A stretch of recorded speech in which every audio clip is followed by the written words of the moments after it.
Welcome to Spain news దండోరా.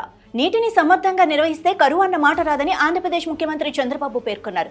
ఎక్కడికక్కడ భూగర్భ జలాలను పెంచుకోవాల్సిన అవసరం ఉందని, ఈ మేరకు చర్యలు తీసుకోవాలని సూచించారు. సరైన వినియోగంతో రాష్ట్రంలో 700 టీఎంసీల మేర భూగర్భ జలాలు పెరుగుతాయని చెప్పారు. 10 ఏళ్లలో 439 టీఎంసీలు కృష్ణా డెల్టాకు తీసుకొచ్చినట్లు తెలిపారు. డిసెంబర్ 25 నాటికి పోలవరం డయాఫ్రమ్ వాల్ పూర్తి చేస్తామని వెల్లడించారు. కుప్పం ప్రాంతానికి నీళ్లు తరలించి జలహారతి ఇవ్వడంతో తన జన్మ సార్థకమైందన్నారు. పోలవరం నిర్మాణంలో సమస్యలు అధిగమిస్తూ వచ్చామని తెలిపారు.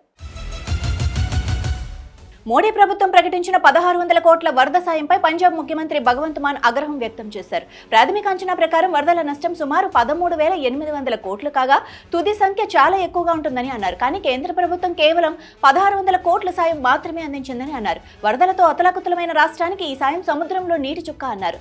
ఈ సాయంతో సహాయక చర్యలు ఎలా చేపట్టగలమని కేంద్రాన్ని నిలదీశారు. రాష్ట్రానికి రావాల్సిన రూరల్ డెవలప్మెంట్ ఫండ్ నిలిపివేయడంపై మండిపడ్డారు.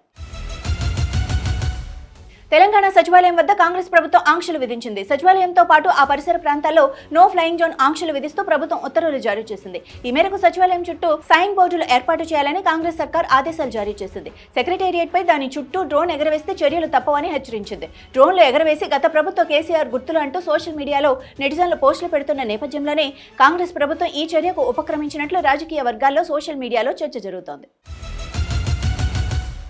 తెలంగాణ ముఖ్యమంత్రి రేవంత్ రెడ్డి ఢిల్లీలో మీడియాతో చిట్ చాట్ నిర్వహించారు. కేసీఆర్, కేటీఆర్, హరీష్ రావు, సంతోష్ రావు కలిసి ఒక ఆడపిల్లపై దాడి చేయాలని చూస్తున్నారని రేవంత్ రెడ్డి ఆరోపించారు. ఇది వారి కుటుంబ సమస్య అని, దీనికి తనకు ఎలాంటి సంబంధం లేదని స్పష్టం చేశారు. నేను ఎక్కడా కవితకు సపోర్ట్ చేయటం లేదని, ఇది వారి ఇంటి సమస్య అని, ఆస్తి తగాదాల వల్ల వారి కుటుంబ సమస్యలు బజారున పడ్డాయన్నారు. ప్రజలు కేసీఆర్ కుటుంబాన్ని తిరస్కరించారని, ఆ నలుగురిని తెలంగాణ ప్రజలు బహిష్కరించారని రేవంత్ రెడ్డి అన్నారు. సనత్ నగర్ టిమ్స్ పనులను అక్టోబర్ చివరి నాటికి పూర్తి చేయాలని R&B అధికారులను ఆరోగ్య శాఖ మంత్రి దామోదర్ రాజనరసింహ ఆదేశించారు.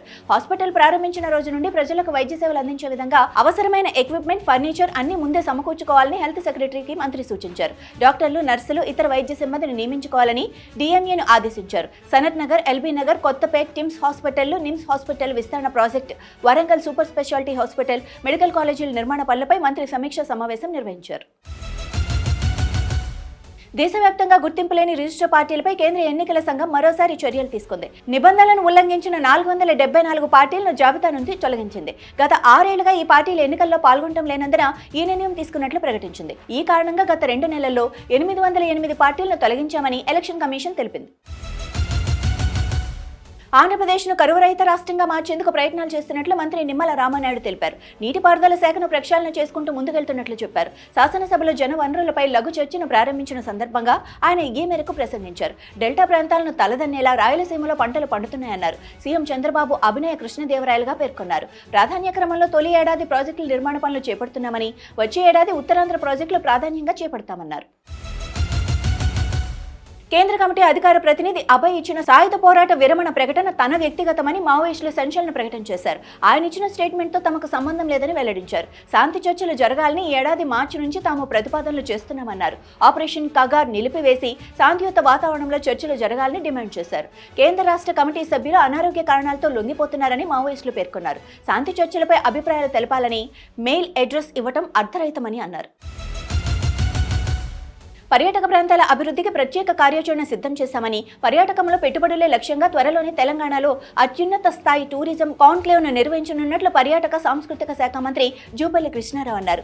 ముఖ్యమంత్రి రేవంత్ రెడ్డి నాయకత్వంలో ఇటీవల నూతన పర్యాటక విధానాన్ని ప్రభుత్వం తీసుకొచ్చిందని, పర్యాటకం కేవలం వినోదం కాకుండా ఉపాధి, పెట్టుబడులు, మౌలిక సదుపాయాల అభివృద్ధికి దోహదం చేస్తుందన్నారు. తెలంగాణ ప్రభుత్వం కొత్త టూరిజం పాలసీ ద్వారా పెట్టుబడులకు అనుకూల వాతావరణాన్ని కల్పిస్తుందని తెలిపారు.